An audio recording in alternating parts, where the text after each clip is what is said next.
A gente já está de volta com o nosso Radar Regional. Cíntia, olha, durante todo esse mês de dezembro, acontece a campanha Dezembro Vermelho, que tem como objetivo chamar a atenção para as medidas de prevenção, assistência, proteção e promoção dos direitos das pessoas que vivem com HIV. Sim. A campanha também é para conscientizar a população sobre as infecções sexualmente transmissíveis, as ISTs. Pois é, e falando nisso, na última semana foi lançada uma carta da sociedade civil pela ampliação do acesso à política de prevenção, tratamento e não discriminação do HIV/AIDS e outras ISTs, como você falou, aqui em Campos e região. Então, para falar mais sobre esse assunto, a gente recebe aqui Salvador Correia, que é psicólogo, ativista, que atua na frente LGBTQIA+, do Norte Fluminense. Seja muito bem-vindo e muito obrigada pela sua presença aqui. Muito obrigado, quero desejar boa tarde a todos os telespectadores, obrigado pela oportunidade.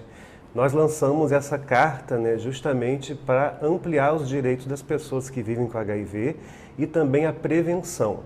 Nós conseguimos fazer uma certa avaliação do último ano e Campos conseguiu implantar algumas coisas bem interessantes.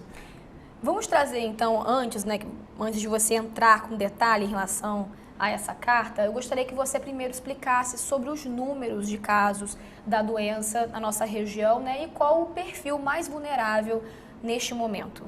Hoje, Campos tem cerca de 5.000 pessoas cadastradas no serviço, no CEDIP, que é o Centro de Doenças Infecto-Parasitárias, só que apenas 3.200 pessoas retiram medicamentos. Então, isso significa que existe aí um abandono de tratamento ou óbito, que precisa ser melhor investigado. Então, existe essa demanda da gente investigar o que acontece na região, mas é um número muito preocupante, até porque a nossa taxa de mortalidade é quase o dobro da região sudeste. Nossa, é um número muito alto. E qual é esse público mais vulnerável que você identifica? Hoje, a epidemia está alcançando mais a população jovem, entre 15 a 29 anos, e em Campos, as pessoas que mais morrem são pessoas pardas e negras, o que sinaliza também para a gente uma necessidade de trabalhar essa questão do racismo estrutural. Aí, na sua concepção, Salvador, essa situação que acontece aqui em Campos é um reflexo do cenário nacional ou aqui tem alguma peculiaridade, tem alguma diferença em relação a outras cidades com aproximadamente o mesmo porte? É um reflexo do cenário nacional, mas aqui em Campos a gente tem uma característica interessante. O último relatório, no ano de 2021, o boletim é publicado todo ano, mês de dezembro, referente ao ano anterior. A gente teve uma maior parte da população heterossexual diagnosticada com HIV em Campos, mais de 60% dos casos. Então isso é de fato um dado curioso. Agora, você falou que o número é maior na faixa etária de 15, aos 29. 29 anos. É o público jovem, né? Muito jovem. Mas é porque é um público sexualmente ativo, né? Exato, é um público que está sexualmente ativo, é um público que tem dificuldade, às vezes, de acessar informações ligadas à prevenção. E não tem maturidade, muitas vezes, né? Não tem, às vezes, aquela maturidade, ou a gente parou também, como sociedade, de trabalhar essa temática. A gente meio que acha que está tudo no Google e não é bem assim. Precisa ser feito um trabalho na escola, precisa ser feito um trabalho de prevenção, precisa, de fato, ter acesso à prevenção, não só o preservativo interno, como o preservativo externo, e também a PrEP, que é a profilaxia pré-exposição, que são medicamentos que previnem o HIV. Tudo isso é disponível gratuito pelo SUS. E o jovem precisa ter mais acesso. Agora, quem que teria acesso a esse coquetel, a essas medicações que são preventivas? A PrEP está hoje disponível para homens que fazem sexo com homens, que é o HSH, trabalhadoras do sexo, casais soro diferentes, que é quando uma pessoa tem o vírus e a outra pessoa não tem o vírus, e também usuários de drogas. Mas a gente defende que isso seja para todas as pessoas, não apenas para esses grupos prioritários. Mas porque no Brasil nós temos o que a gente chama de prevenção combinada. Ou seja, a política brasileira, ela oferta o máximo de prevenção para que a pessoa combine aquilo que funciona para ela. Agora, Salvador, você acha que, se tratando agora desse público mais vulnerável que a gente acabou de falar, Você acha que as escolas, por exemplo, elas têm falhado nessa questão educacional? Porque a gente vive num período assim muito, né, complicado em relação a alguns assuntos, né? Uma onda de conservadorismo, talvez, que, né, esteja aí mais em alta. Você acha que isso de alguma forma possa estar prejudicando esse jovem, essa criança, a realmente ter acesso a esse tipo de conteúdo que faz parte também da educação, né? Com certeza, Cíntia. A gente tem um problema, a maior parte dos casos notificados de HIV no ano passado em Campos foi na população que tinha ensino médio completo. Então isso sinaliza que a gente também está falhando nas escolas com relação à prevenção. É claro que a gente não tem que jogar a responsabilidade inteira para a escola, nem para os jovens. Acho que a prevenção ela é uma responsabilidade compartilhada de toda a sociedade, mas nós precisamos fortalecer os serviços de prevenção na escola. Inclusive das famílias, né? Inclusive das famílias. E as famílias que estão em situação de vulnerabilidade, muitas vezes elas enfrentam tantas outras dificuldades, são tantos outros problemas, que há necessidade de que alguém sinalize, olha, você precisa tomar cuidado aqui também. Sim. Né? Me parece que é uma situação que economicamente também influencia, né, no caso da vulnerabilidade. Né? Assim como a questão racial que você falou, né? Com certeza. Inclusive o relatório da ONU, recentemente, lançado em 2020, diz que nós precisamos eliminar as desigualdades sociais para, de fato, conseguir acabar com a AIDS até 2030, que é uma meta global. Então, isso é central na resposta ao HIV para que a gente, de fato, tenha efetividade. Agora, com relação às medicações, a gente avançou muito, né? Desde lá, o ícone, né, desse entendimento da AIDS no Brasil, que foi o Cazuza, né, que tornou isso público, não é? A gente, obviamente, teve no cenário internacional, Freddie Mercury e tantos outros, mas no cenário nacional, o Cazuza meio que assim, introduziu essa discussão para a sociedade. A mãe dele foi uma das grandes responsáveis também, né? Por isso, né? E aí, o que se evoluiu? Qual é o balanço que você faz, né? Do que teve de positivo nesse tempo todo e o que é um retrato desse momento? Alguma coisa a gente andou para trás, ao invés de caminhar para frente? Né? Nós avançamos muito em termos de medicamentos, de tratamento. Hoje a gente já tem tratamento injetável a cada 6 semanas em alguns países. No Brasil ainda não é realidade, precisamos que isso aconteça. Na época do Cazuza, uma revista colocou como logo, né, como uma vítima da AIDS agoniza em praça pública. Isso é um reforço de estigma muito forte e nós não conseguimos avançar tanto no enfrentamento do estigma e da discriminação. Campos e região precisa também se envolver mais, criar campanhas voltadas para esse público. Hoje a testagem ela é mais ampliada. O município oferece a possibilidade de você agendar pela internet, escolher um posto de saúde próximo ou distante da sua casa. Só que, por exemplo, falta ter esse tipo de agendamento para PrEP e falta ter campanhas. A gente viu um Outubro Rosa bonito, com outdoor, com spot de rádio, com empresas abraçando a causa.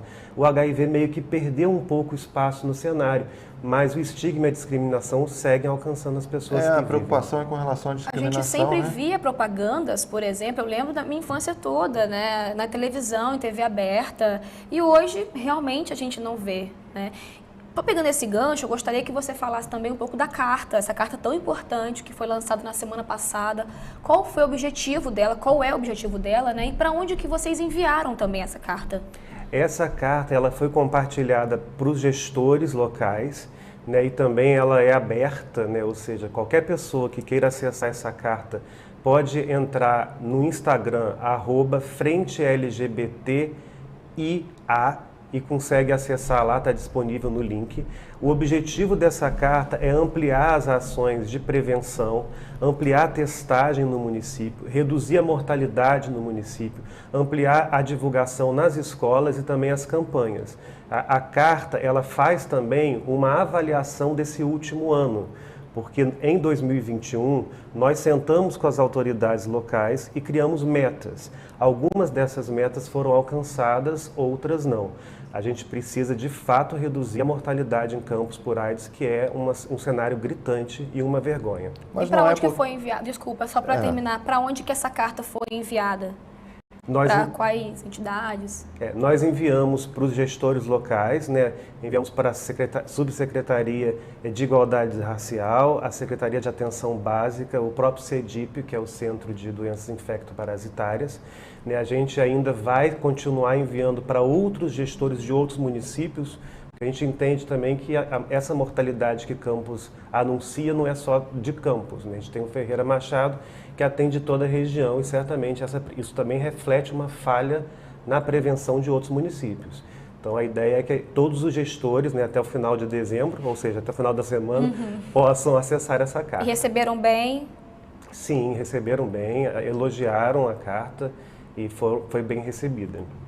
Bom, o meu questionamento é o seguinte: existe uma relação direta sobre dados que você citou. Você falou de um número expressivo de pessoas, né, das 5 mil, pouco mais de 5 mil, 3 mil é que seguem com o tratamento, as outras não fazem o tratamento. E um número elevado de óbitos acima da média nacional.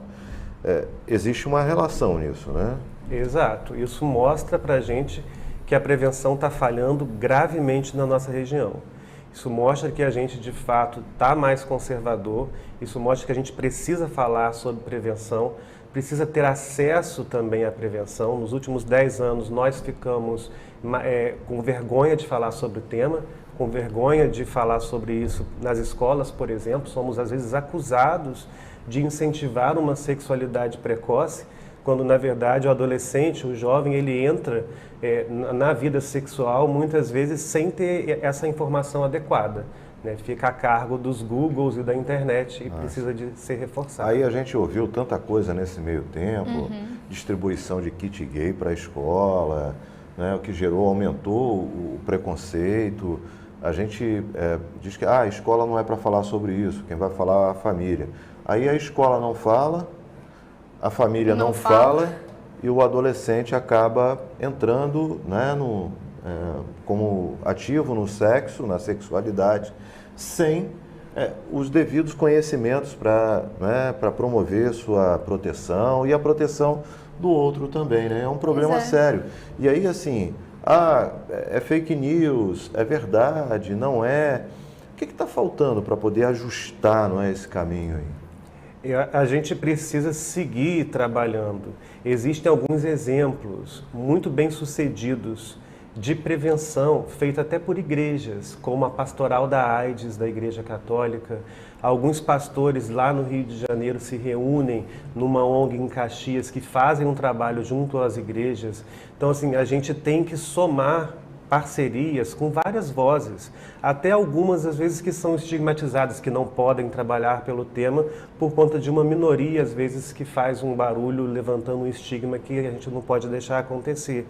Nós precisamos, de fato, encarar a prevenção como uma demanda de política pública.